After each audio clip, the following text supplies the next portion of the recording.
So this month we're focusing on yoga and wellness and empowerment. And what is very special about this interview is that you're not a yoga practitioner per se, but you have had experience in correctional facilities. And this is actually quite a very special conversation I'd like to have with you, because I'd like for you to share your story on what you feel wellness practices and healing arts could offer if it was introduced into the criminal justice system, from your experience firsthand being inside. And can you explain to us what you feel is, from your experience, what would behoove our inmates that are there right now? And is it everything that we think it is on TV? That's a lot. That's a lot. I know, first right? Of all, Let's unpack it, right? Yeah. Everything that you think it is on TV, some yes and some no. It depends on what facility you go into, whether it's a DOC, actually Louisiana Department of Corrections prison run, or if it's a satellite camp or a parish camp. A lot of the parishes and satellite camps, they're all privately run, so it's very monetary based. Mm-hmm. Everything they do in the facility is completely about money. Every bed they fill, every class they have, they all get a monetary supplement for that. So their goals are just to keep the facility full, as many beds as they can possibly have. A lot of people don't realize that what dictates where they send people is not about rehabilitation. It's not about classes. It's not about what they can provide to give these people a better experience to get back out on the street and be active citizens again and learn skill sets that they never learned before. It's all about who has a bed shortage. Some of these facilities will actually ship these inmates on what they call a string. So they'll send 20 inmates to a partnering facility, but as soon as their bed numbers drop, they will pull those inmates back. And it doesn't matter if they're in the middle of classes, they're in the middle of a trade, they will yank them right out of that and bring them back to the facility to put them in the beds so they can continue to get paid. So the system in that regard is pretty corrupt.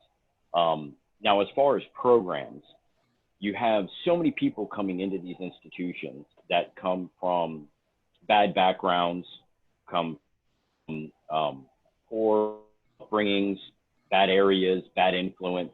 And when they come in, they're introduced to even worse or the same conditions they were used to. A lot of these guys express interest in wanting to rehabilitate, want classes, they want programs, but they don't have that opportunity. All these classes that they have, most of them were written in like 1965. So they don't have any grasp on what's going on right now. They can't read kids. They don't speak their lingo. The terminology is above them. A lot of these guys don't have a high education level, so they really don't understand the terminology that's used. And then you have teachers who come in, and half the time they don't really teach. They don't answer questions. They just read out of a book. So a lot of the programs aren't designed to really rehabilitate. It's all a way for them to say, yes, we're giving programs, we're trying to rehabilitate these inmates, but it doesn't actually work.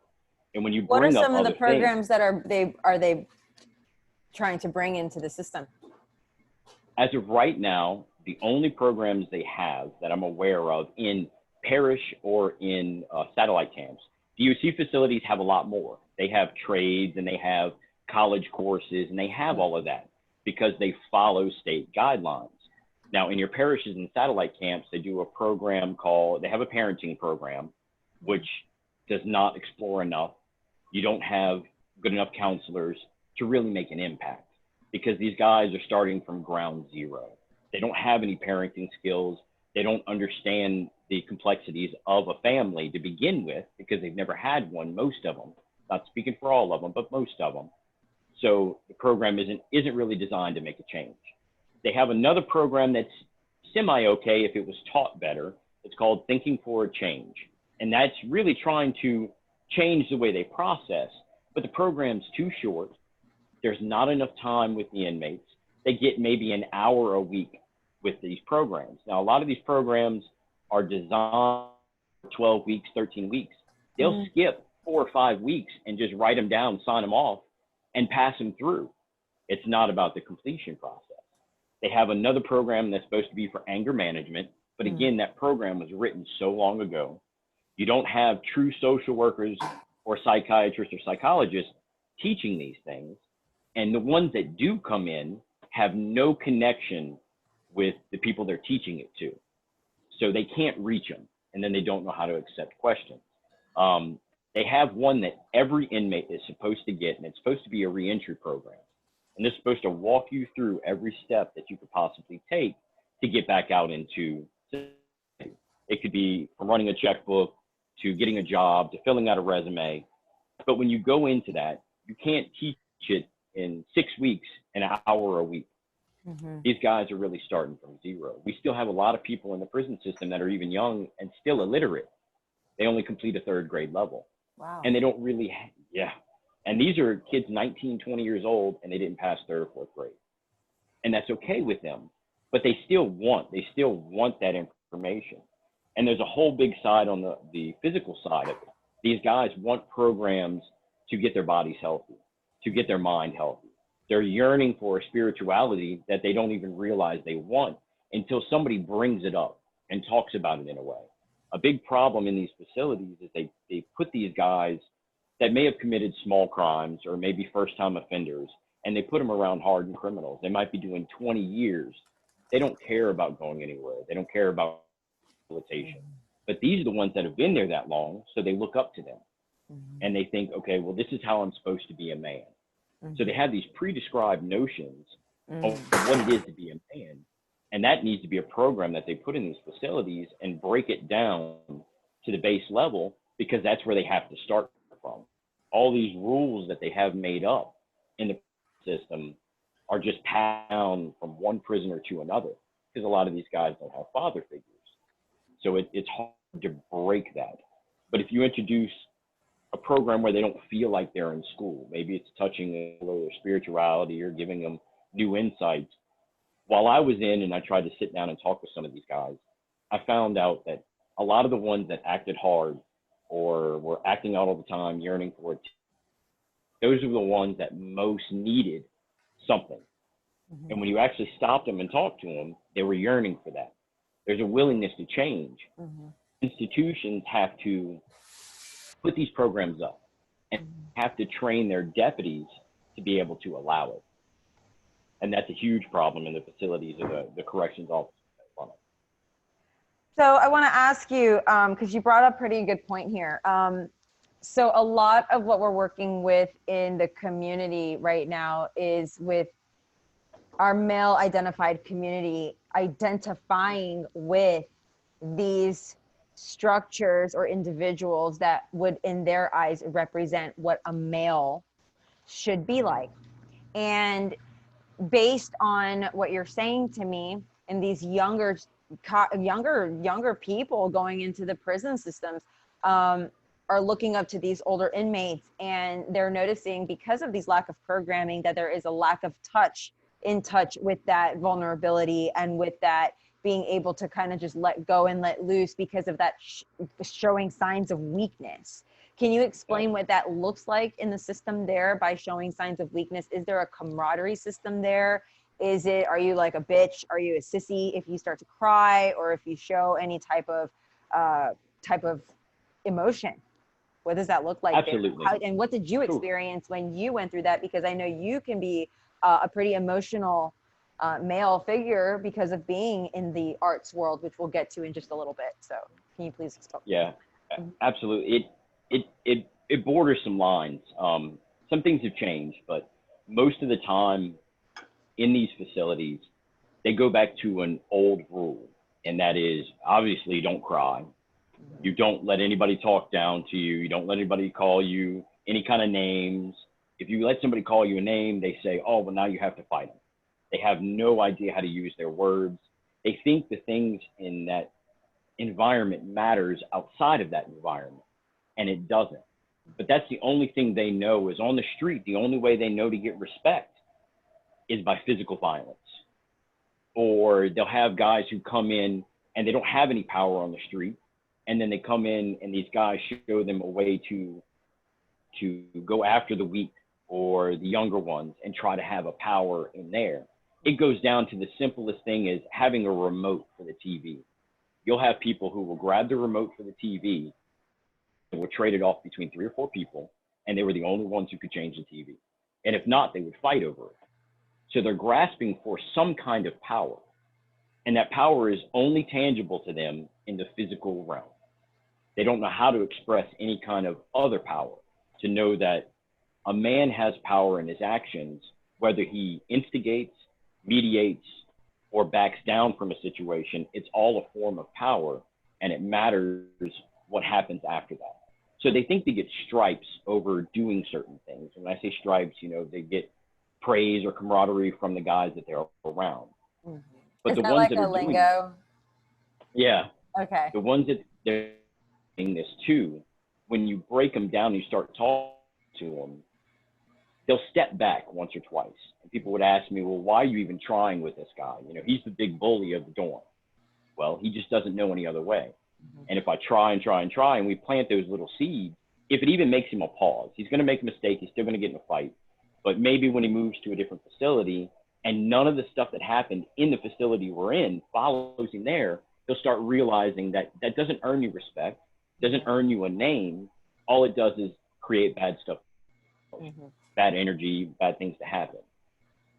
It seemed like in my dorm, the more I pushed the guys around me, anytime they'd come to me, we just talk, not push them to open up, but just let me talk to them.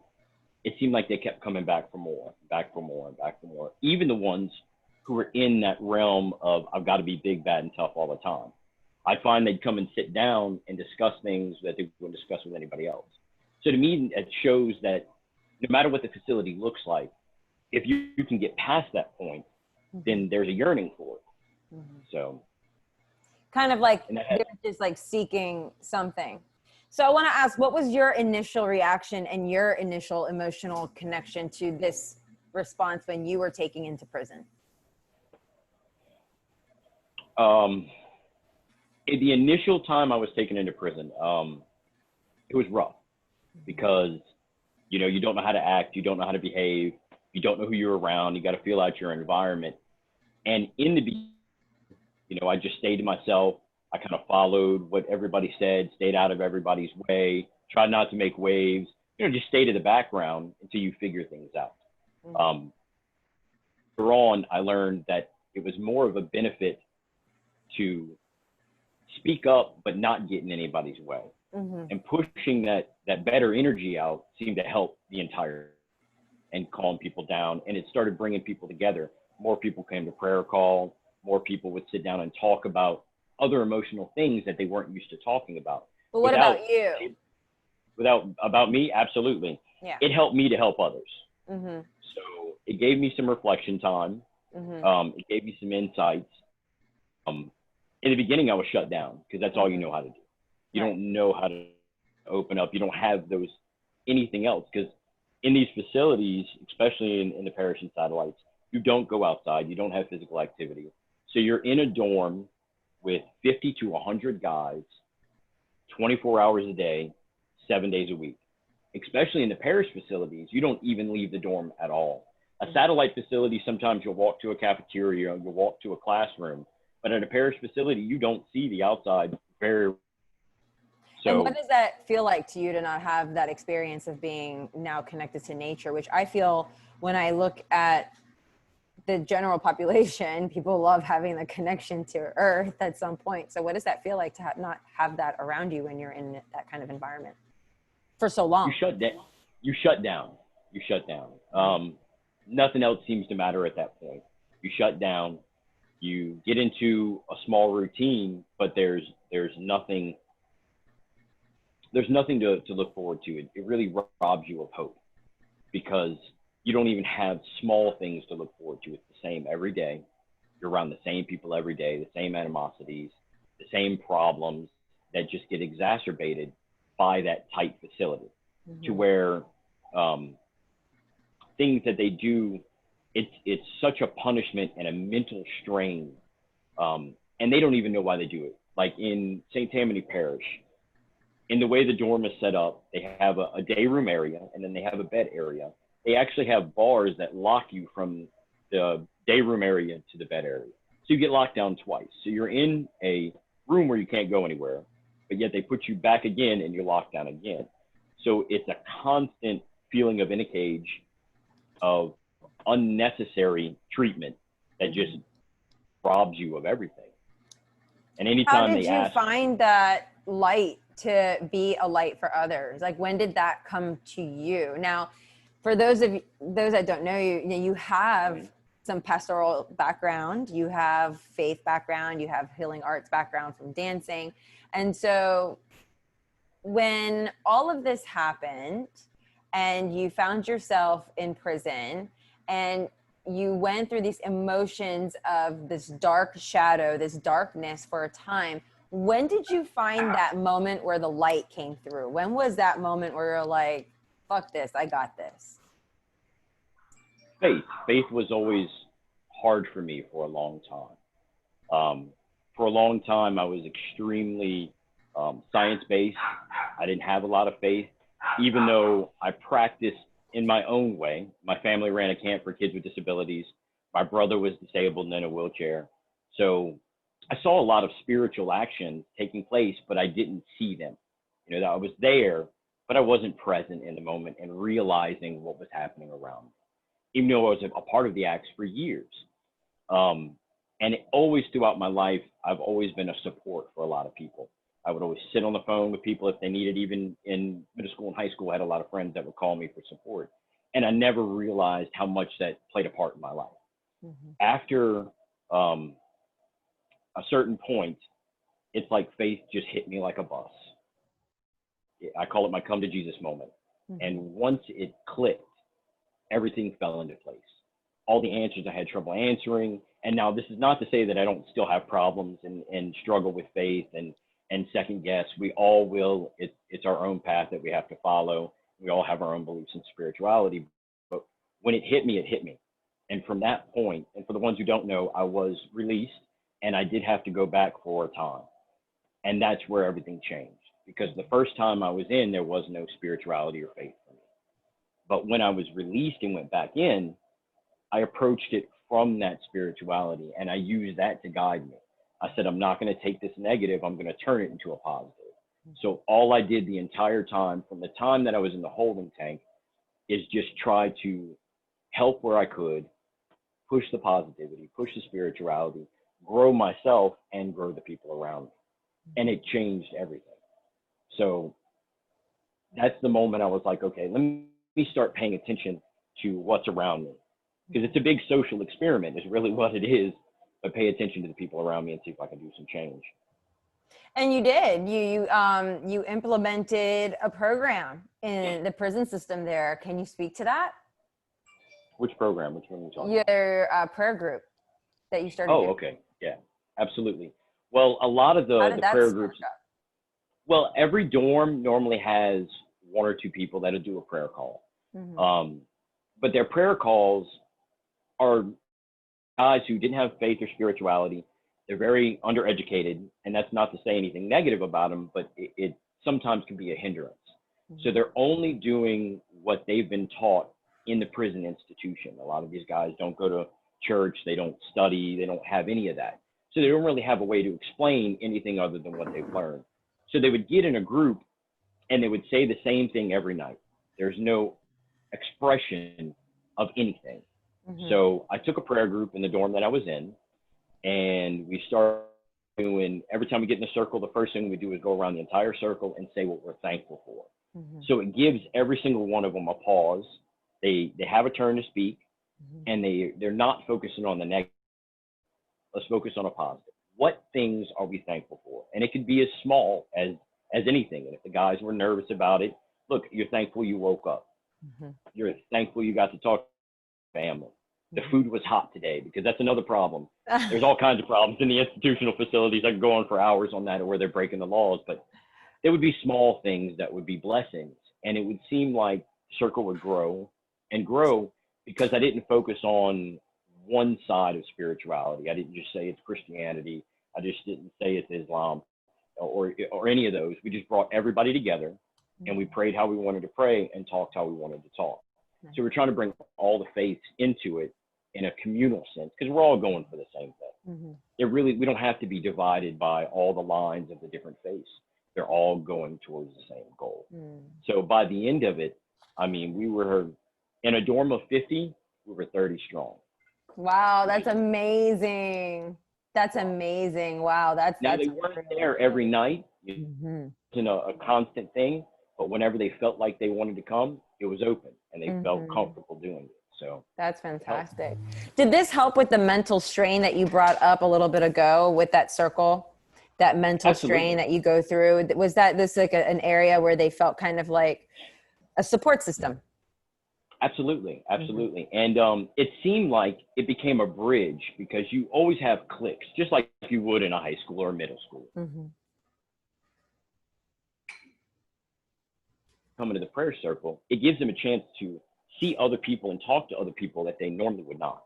Their problems with their families, their problems with just warm people they're having issues with. And when they start talking, they start realizing that they may have small things in common with somebody they never thought possible. So I would actually pay attention. I would see these guys eventually go talk to other people that are in the prayer circle that they never talked to before. So it was opening connections of people being able to talk to one another, decreasing tensions in the dorm because everybody felt like they could talk. It helped out tremendously. You know, I want you to circle also back to something you spoke of, and that was training their deputies. Now, this has been an ongoing issue within the world with the BLM movement, and of course with police brutality. And within the space of being in the correctional facility, what is something that you notice in their behavior since the BLM movement? First and foremost, let me tell everybody that I was a corrections officer. I went through the academy. I was a corrections officer for a year. So I experienced their training. Now, this was time ago. I was very young. But I experienced the academy, went through the whole thing. I was post-qualified. So it's a bad fraternity is what it is. So you have guys, and not to say that corrections officers inherent or there's not. I know a lot of good ones that do try. But the way they're trained is they are trained in a hostile way. They're not trained to be social workers. So what should happen is when they enter the facility, they shouldn't judge you for what you did unless it's a violent act, and they just need to be aware of that. So you may be a violent person, but if you don't show any violent tendencies, then they need to let that go. They're there to make sure you're okay and help you rehabilitate and take care of you. That's the basis of it. They should not have any predeterminations about the inmates that they're caring for. But these guys, they come in, act tough. They want to be liked by their fellow corrections officers. They'll have supervisors that were trained in one kind of way of doing things, which is being rough, punishments that shouldn't be punishment. They'll use forms of punishment, solitary. They'll chain you to a bench for 24 hours without the ability to use the bathroom. You'll be handcuffed to it for something small. They'll punish the entire dorm for one person's actions. They will actually come in and say, look, he is the problem, deal with it. So now they expect the inmates to take care of it in a violent way. But then after that happens, they will come in and write these guys up, take good time, which takes hope from these guys, because they're actually taking time off of when they can get out over something that a corrections officer instigated. So the way they deal with it, there has to be a change in the education, their academy. They have to have a social worker side of it that needs to be added to the training course, not just how to detain, not just how to reprimand. All those things are okay, and you have to have those abilities. But this is a social worker setting. They need to have that capacity and say, look, that I just left, we had a new psychiatrist come in, and his first action was to cut everybody off of their meds. Before he saw them and before they got new meds. So if you know anything about psychiatric medications, you cannot cut them cold turkey. It causes thoughts, homicidal thoughts, all kinds of problems. And they literally, I watched 6 guys go through detox and talk 2 of them down because they had been on medication for years and they just cut them off cold turkey because the new order had been and because they were behind. They said with the new medical system, it wasn't on their prescription plan. So they just cut them off with no regard for what's going on to them. And if they were to go up to a medical officer or they would go up to an officer and say, look, I'm having an issue. I really need to talk to somebody. They would literally, the only solution they have is put them on suicide watch, which takes a mentally unstable person. They strip them of their clothes and put them in a cell with only, we call it a turtle suit. It just has a padded front and a padded back, and leave them in there to freeze. That does not help your mental state. They don't talk to anybody. A psychiatrist will come and check on them once every 24 hours. That's their solution. So it takes somebody who may have been able to talk out of it or just needed to see someone, because a lot of the people in there have psychiatric issues that are very, very apparent, that haven't been treated on the street. They didn't go and see somebody. And with a little medication or a little counseling, they could go a long way, but they don't provide that. The medical care is so substandard. You'll have guys who get abscesses and they won't even give them antibiotics for 3 or 4 days. Faces swole up and they look at them like they're trash. If you were to flag a medical officer, it might be 6 hours before they come. Anything can happen in that time. Oh my goodness. Wow. So That's crazy. view it as necessary. I heard one of the deputies when everything was going down at St. Tammany Parish, when they did the investigation and they were talking about the rules and the laws and the guidelines, one deputy actually said outright to everybody, the way they got it wrong is those are guidelines. They're not rules, they're guidelines. So that shows you the mentality of the officers. And this is a supervisor. Shows you his mentality of what the rules are. Now, when you house DOC inmates, the Louisiana Department of Corrections guidelines are their bylaws. You're supposed to follow those and you're supposed to meet all the requirements.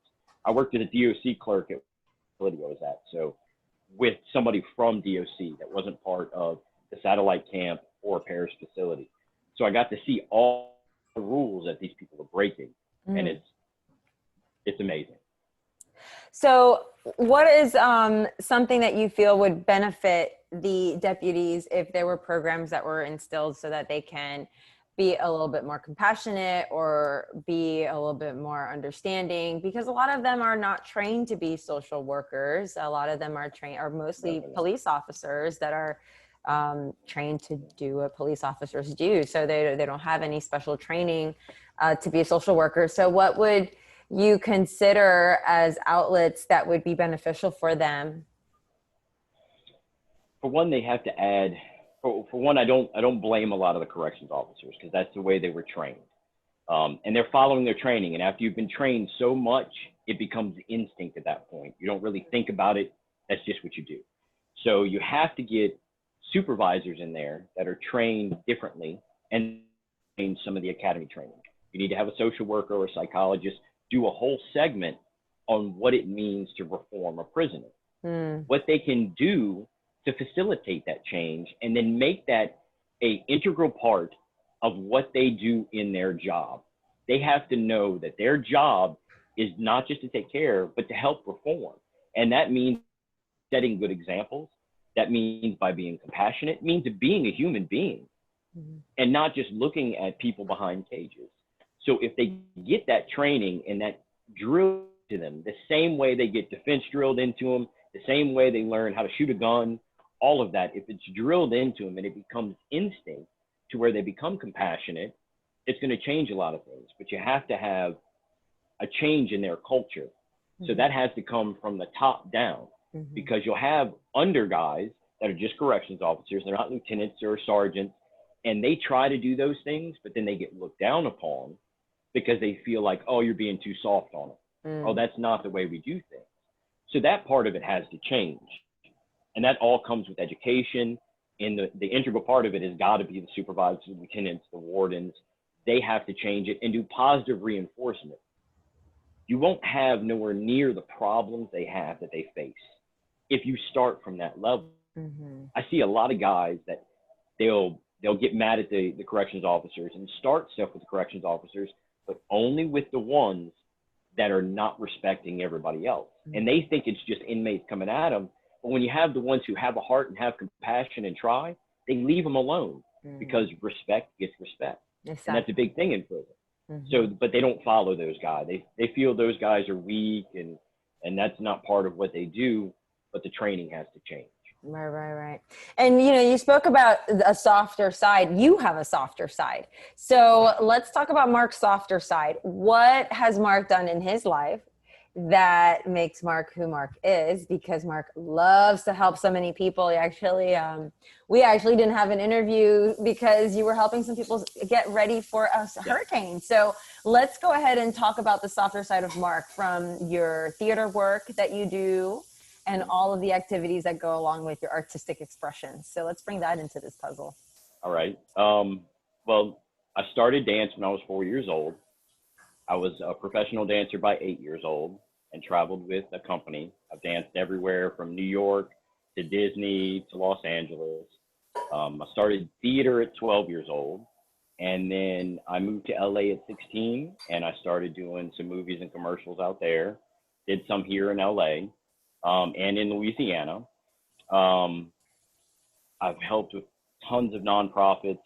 The big one was Skip Louisiana, Sick Kids Need Involved People of Louisiana, which my family ran for years because of my brother. He was on a ventilator and in a wheelchair. We did work with Easter Seals when we were younger to help raise money. For a while, I even run the camp after my mom couldn't do it. Let's see. I love doing community theaters, anything really to help anybody. This weekend, because of the storm, I noticed people need help, and I stop and help. I mean, it's in there. When it's there, it's there. Sometimes you just gotta follow where the road leads you, and I just can't leave people that need help. In the world of dance, for you, what was that like for you as an expression? Was that a way of releasing? Was that what you would consider your own form of yoga? How you unified your mind, body, spirit connection? What was that like for you? It's changed over the years. I loved my dance, but when I started in it, back to men's empowerment and what people feel about men. When I started, there was no hip hop, there was no break dancing. It was traditional dance. Mm-hmm. And I was learning from a teacher who came from the Ballet Folkloric in Mexico. So he was a big, strong, positive male dancer. That's who I got my training from. So it was easier for me to accept that I was doing ballet, I was doing jazz, I was doing lyrical, swing, I was ballroom, tap, all different styles. I was doing all of that, but for a long time, it was looked down upon, even in my own family. Some people called me Twinkle Toes for years. So you deal with a lot of backlash back in the 80s.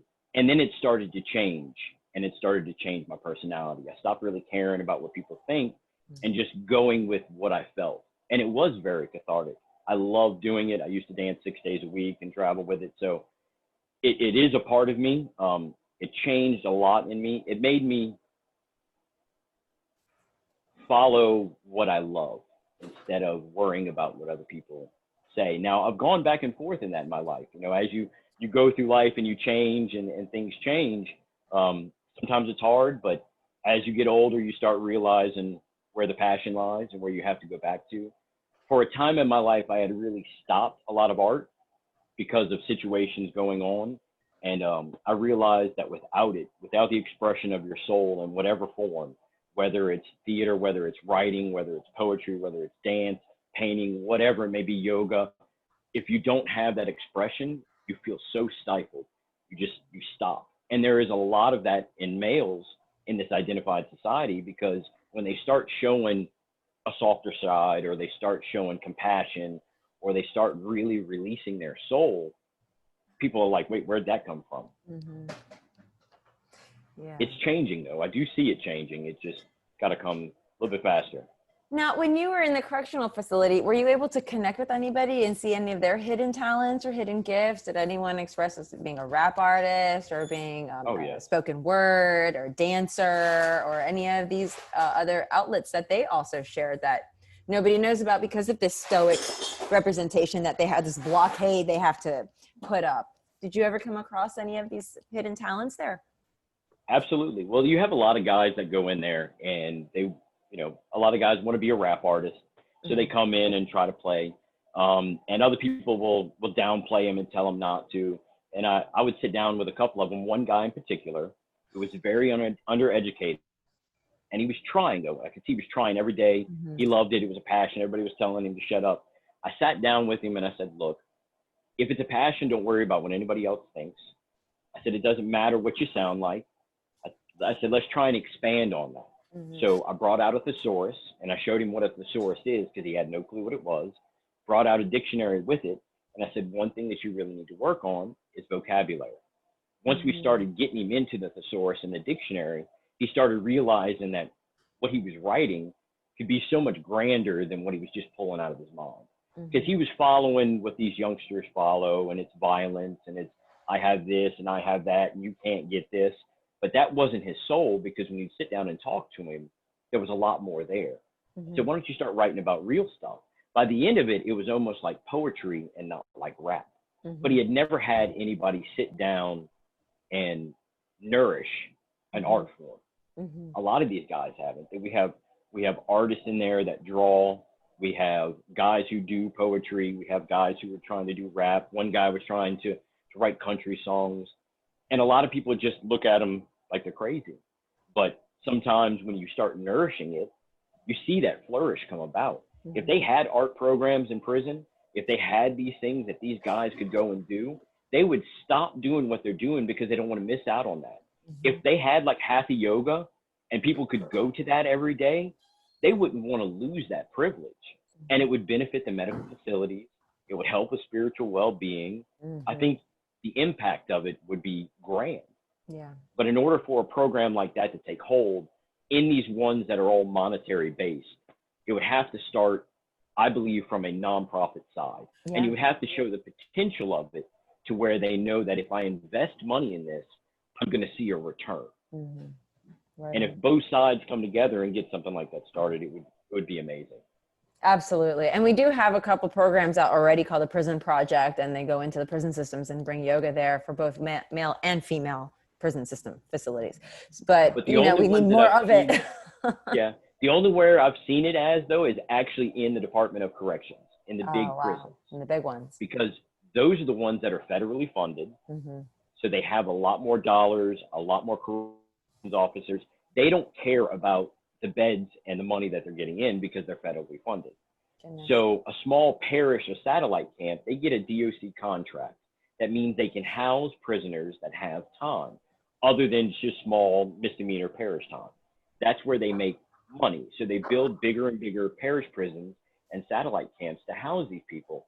And their goal is to do it as cheaply as possible so they can do it for a profit. And that's the base problem right there, is it now becomes a business. Everything they do is for monetary gain.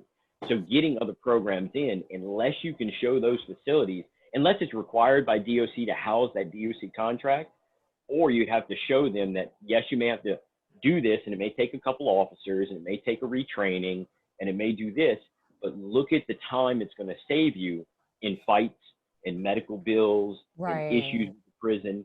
That's where you have to show them the benefit of it. Because and I've been through a riot happened in one of the facilities. When that happens, they have to bring in so many officers off the street. There's so much money that's spent because of that problem, which could have all been eliminated. You would have never had it if you had the right training. I want you to talk about this language because you keep bringing up the undereducated and that word. What exactly does that mean to you, undereducated? What is undereducated to you? Somebody who didn't get a GED or a diploma. And it's apparent. I mean, somebody who at least made it to 9th or 10th grade, they have a level that they can sustain. We can get them into a GED program, which most of the facilities have stopped their GED programs. Even these guys want to get a GED. They've stopped them. Most of them are taught by inmates, and they've stopped all of that. So they can't even get a GED while they're incarcerated, when that's the best time for them to study and best time to accomplish it. But the other ones, the ones that didn't even make it through middle school, there's so much of a hurdle there. They don't understand language in its totality at all. They understand the slang that they've been taught, that they use on the street. I would speak without using big words, because a lot of the guys would tell me, look, you have to slow down. I don't understand what you're saying. Some of the words would shock me when I would use them, and they'd go, I have no clue what that means. Wow. That's where the undereducated, I'm trying to use good terms for it, but it's really not their fault. It's a systemic problem of where they were coming from, the people they were around, what they feel like in their neighborhoods. And when they come into these facilities, they feel bad about it when they're around people who have a higher level of learning, a higher level of education, of language use. They almost feel intimidated. I've actually had one or two of them tell me, look, I'm going to take that as a sign of disrespect because I don't understand what you're saying. Oh, wow. And it's all because they just don't know how to react to it. But when you sit them down and they want to learn, they want to be educated, but life hasn't given them that yet. Right. So if it hasn't given it to them on the street, why can't we give it to them in the facility? That way, when they get out, they have the tools they need to get a job, Right. to go further, to learn a trade, something to put them up. Because right now, when they put them out, they don't put them out with anything. So a lot Programs of really- the programs, or a lot of the people that are coming into the systems, happen to be a part of what we would consider systemic oppression because of Absolutely. lack of access to what they need for their own well-being. So this all stems back to coming back to what we are all now facing, which is these different types of systemic oppressions and racism. And it crosses all lines. Wow. It's not just the Black Lives Movement. It's all minority bases. Right on, It's all your oppressed areas. They don't feel like they have the chance. And really and truly, in those areas, in those really underfunded areas, they really don't have the chance. Yeah. And then life leads them in this way. And then when they end up here, instead of giving them a leg up and saying, okay, we understand life did this. Let's see what we can do to correct it. Let's see if we can give you a chance. If you want the chance, give them a choice. And 9 times out of 10, the ones that I asked, if they had a choice, they will do it. They will try. Because even if they go back out and they do the same thing they did before, they still have a chance to come out of it because they have something behind it. They can say, okay, you know what? I don't need to do this. I have a diploma now. I can get a job I never could get before. I have a trade in AC or welding or car repair or whatever they want to do. If they have that ability, maybe they'll get a job. Because I can't tell you how many of these guys have never had a job before, ever in their life. So when they come in, even when you put them in a trustee position, which allows them to work, that's a benefit for them because it gives them a taste of structure, gives them a taste of having a job, what it means to have some pride in a little bit of work. And they've never had a taste of that. Nobody in their life has given them that. Wow. So it comes back down to really having that connection to being nurtured and loved, being shown a little bit of attention, being shown some kind of acknowledgement that you exist and we recognize you. We embody this together, right? And when it's that sense of isolation, which I know we're running short on time now, but I did want to bring that up, that sense of isolation. You talked about the turtle suit and being in the solitary confinement. Now, you were just in recently, so how was this happening with COVID in the prison system? How was that handled? My feeling is a lot of things were handled poorly. They were reactive instead of proactive. So every time, instead of thinking ahead and getting some things covered, some bases covered, they would just react when stuff would happen, or if they were forced to do something else. one major problem for me was like when they brought in masks for everybody after asking and asking and asking for this thing to happen, they finally brought in some masks. They brought them in plastic bags, and they tell everybody to take these out and put them back in a plastic bag when not in use, which is bad because if you get moisture on it, if you get any bacteria on it, you place it back in the bag, it acts like a petri dish. And they gave us printed out instructions on what to do. And that's what they told us to do. Instead of air dry it, place it in paper, something to keep this from turning into a petri dish, but they didn't see anything wrong with it. Things like cross-contamination. They would move people from dorm to dorm instead of keeping it completely isolated. You know, they were allowing deputies to go and come. If they really were trying to solve the issue, they would have really put the place on lockdown. But it's a matter of management at this point. You know, I hate to say, but a lot of the guys who are in supervisory positions, they've never been taught anything other than corrections. And if you're running an institution like that, it can be run like a business a lot of times, and you have to have management background to manage all parts of it. You're not just managing people, you're managing everything else that's going on. So you have guys who know how to do the corrections work, but they don't know the other parts of it. They're learning as they go. And that goes all the way up the chain. So when things were they not trained on maybe the implementation of the COVID provisions for the facility at all? Was there a spread that happened in there? Initially, yes. They had a spread through the trustees, and they shipped all of those guys and quarantined them. And they started doing better towards the end of me being in there. Anytime somebody would think it was a positive, they'd quarantine. But their quarantines were kind of, it really wasn't a quarantine. When did they test you all? They never tested everybody. Oh. No. The only people who would get tested is if you showed any kind of a sign, then they would take you out and quarantine you. Now, they were doing quarantine for the people who went in. They went through a 14-day quarantine if they were coming in off the street. Okay. But the deputies are still going in and out off the street, coming in right front where everybody else comes in. They would wear masks. But if there was a positive test, they were still coming in and out the dorms, walking through, and the medical side of it, people would complain that they needed, they had a cough or the sneeze and they were worried about it, or a fever or anything like that. And it was just slow coming. So is it that the resources were just not there? Oh, absolutely not. I mean, they don't have a lot of officers, especially right now. Yeah. They were having to bring deputies in off of the street to come and fill in spots because people just don't want to do the job. I really feel like a lot of them are underpaid for what they need to do, especially if we want them to do more, because you get the value that you pay for. So you're not going to have highly trained, highly educated people come in and help in these environments if you're not paying them. You're going to get guys that, that's just what they want to do. And I hate to say this because not all of them are like this, but a lot of them come in because they want the power. Maybe they were picked on in school, or they want to feel like they're something else. And that's the attitude that they give off, is now they get a chance to be in power. And that's a problem.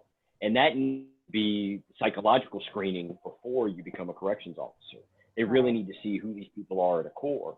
If they have a chance for compassion and they have all of those qualities, that should be a part in the hiring process, not just because we need warm bodies.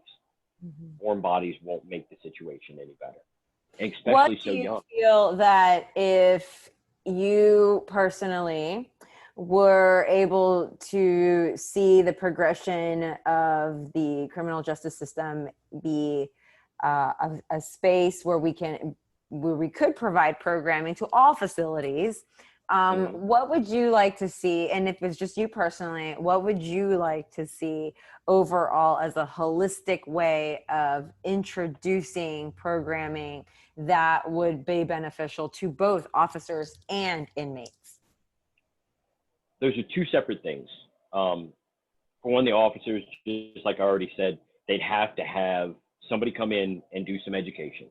They need continuing education, and they need to start learning about how to approach it from the social worker side, understanding what ways reform needs to change. and drill the training into them. So that's one side with the corrections officers. Their training has to change. Mm-hmm. For the inmates, programs that I think immediately would benefit, for one, is exercise. Mm-hmm. These guys do not get enough time and enough exercise. You have so much pent up time, pent up energy, health problems caused from it.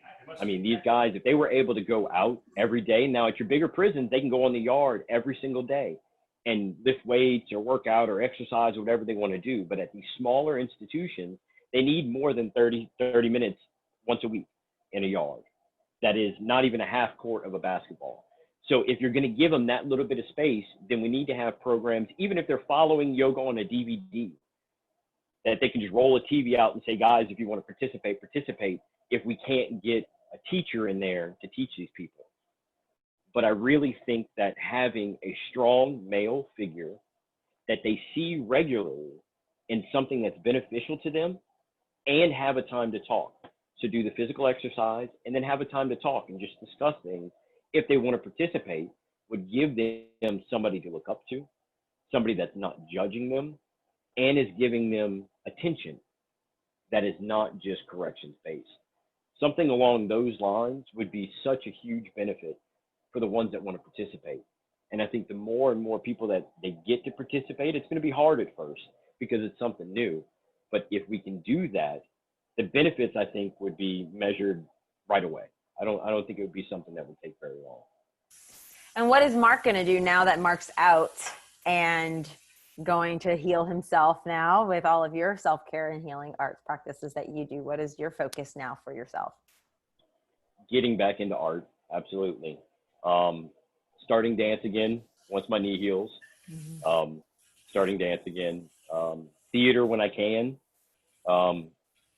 And just focusing on me for a little bit. Just trying to figure out which direction I want to go. A lot of options, just got to find the right one. Awesome. I'm letting the universe lead me. I'm not rushing into it. That's the best way. Yeah. Thank you so much, Mark, for your time. I really appreciate you having this conversation with me today and sharing so much insight. And I would love to invite you back for a more in-depth conversation about the criminal justice system with one of our interns who's also a criminal justice lawyer. So we'd love to have her involved with your conversation and asking some hard questions so that we can share with our community, because it's important that we share your experiences and what you've been through. So thank you so much. I appreciate it. So good to see you, and see you again soon. Absolutely. Yes. Bye. Bye. Thank you.